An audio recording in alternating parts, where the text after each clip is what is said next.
Welcome to the annual Hart Women's Basketball Media Day. I'm your host, Hart correspondent Stephen Davis. We are delighted right now to be joined by head coach of the MidAmerica Nazarene University Pioneers, John Lewis, and Ariel Sargent. Coach Ariel, how are you guys doing? How excited are you to get this season going? Super excited. I'm getting antsy. It's my last year, so I'm ready to roll. Thanks for having us. Appreciate it. Yeah, we're excited as always, and just like talking about the team and the league, and we're a lot to be proud about for everybody that's involved here, especially with the Heart of America and what we got going with the league. Well, Coach, before we really get going, introduce us to Ariel sitting there next to you, what she means to your team, both on and off the court. She's senior. She's a great individual. Just really excited to have her. We try to always feature one of our prominent players that plays a good amount of minutes and it impacts us on and off the court. So she's been with us. She's a local individual here, and she's all set for her next life too as an accountant here in the community, working with one of our alumni actually. So always like to brag about what their next path is going to look like. But she's meant a lot to the team, a lot to the program, and I think she'll give us a good talking points today. Very cool. Ariel, take us through your basketball journey before we get into that post-basketball stuff. When did you start playing, and what got you to land there at MNU? Yeah, so I've just been playing since I was a little girl. I actually grew up playing soccer year-round. I didn't start playing basketball year-round until about my sophomore year of high school.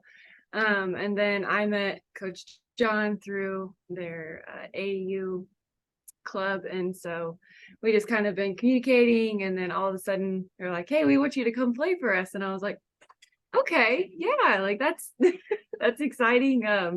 So yeah, made that journey, got here. Yeah, I've been here 4 years now. It's been highs and lows, but definitely not something that I regret. I love being here, love my teammates, love the coaches, love the program, so very thankful. Well, you play for a program, obviously, that has won a national championship before, continually up near the top of the Hart standings. What does it mean for you to play for a program like that at MNU? Yeah, there's almost like this expectation of, okay, we're going to get there again. Every year we're going to put in the work. We're going to do the things we need to do, because it really does feel like an expectation that like we're going to go to the national tournament every year. Like that is the standard. So that's something that we don't take lightly. It's a privilege, it's an honor, and to work under Coach John, it's just an honor, because to have that high of a standard, it really is. I don't know how else to say it. It's just like something we do not take lightly. Coach, Clark University joined your program in winning an NAIA national championship. Got it done for the Hart last year, bringing home the red banner, first since you had done it for MNU a few years ago. What does that mean for the league to have another national championship in women's basketball? Oh, it's great recognition for the league, and Coach Courtney did a wonderful job, and we appreciate everything she just done for the league, because it's a mentality where all boats rise together. And when we first started this thing, we were a D2 league.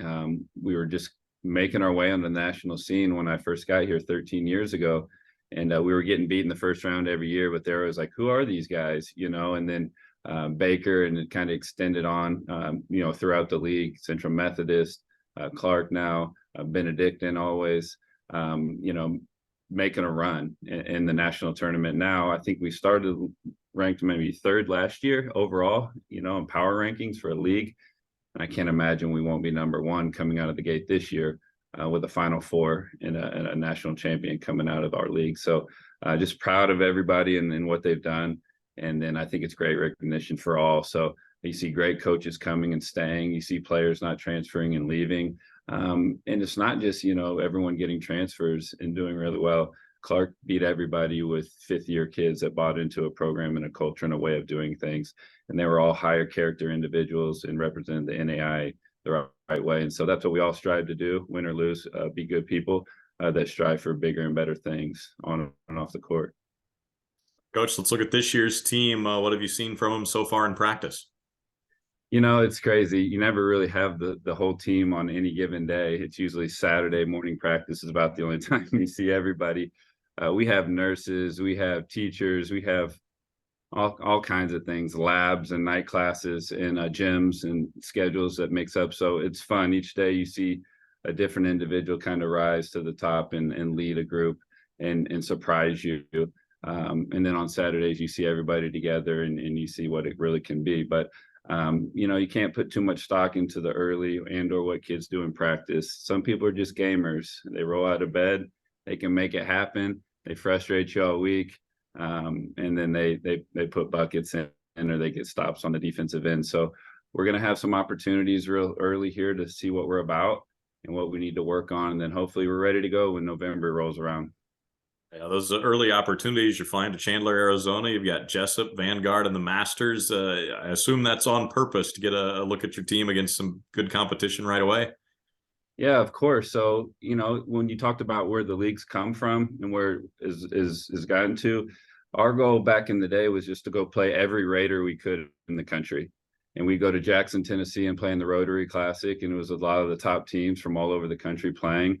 This has kind of been replicated here in Arizona. Go play people you're not going to get to see, show them what your league's about or show them where you stand. So when these Raiders and people are talking about your team, when you've won or lost in your own league, they can be like, well, that was a good team. I saw them in December or I saw them in November in an early tournament. So it's always been our goal to go play as many ranked teams as we can, as early as we can, and give ourselves a barometer of where we're at and what we need to do to really be a national tournament competitor. So we're going to get that in our league as well. But we always think we need to go outside our region to get some respect for everybody as well, too. So I know the players appreciate the sunshine. So Yes. Ariel can talk about that, too. That's just where I was going, Ariel. Obviously, it's fun to go off and play somebody other than your own teammates and see some different faces on the other side. But how much fun is it to go on a trip to someplace warm and just get some time with the teammates? We went to Arizona a couple years ago and I loved it. The air is nicer, the weather's better, my skin feels nicer. It's just all, you know, there's that side of it, and that's pretty exciting, especially here in KC when the winters are, you know, very, very cold and snowy, and, you know, it's just nice to get away from that and go play some ball with your friends. So yeah, I'm looking forward to the tournament this year. And like I mentioned, it's my last year. So like, we're just trying to make the most of every opportunity that we get. You mentioned it's your last year, and Coach mentioned you've got you're set up. You're going to be in accounting when you get out of school. What's it like having the post-school, post-basketball plans already kind of ironed out? Do you get to relax a little bit and maybe enjoy more of this last year? Yeah, definitely. It's a weight off my shoulders to know that I have something that I can look forward to and not have to stress about right now. So that way I'm really able to, like I said, make the most of this opportunity and be present with where I'm at right now. You kind of touched on this already as you talked about the boats all rising together in the league, but the coaching level in the league seems to have gone up. Talk about the high level of coaching that you face game in and game out now, and the heart and the respect that you all have for each other around the league. Oh, you know, the talent makes us all look smart. So I know everybody's done their due diligence and getting the best players they can find and getting the best combinations together. And then the coaches, you know, it's our goal to keep games close and put it in the players' hands and just not screw them up, is what I always say. So I've seen a lot of talented teams screwed up by coaches, and our league does a good job of making the most of their talent. And it's very competitive. There's no secrets. We all know there's synergy now. All our footage is on YouTube. There's no pulling the footage down when you get to the national tournament, so teams can't see you like in the old school days. But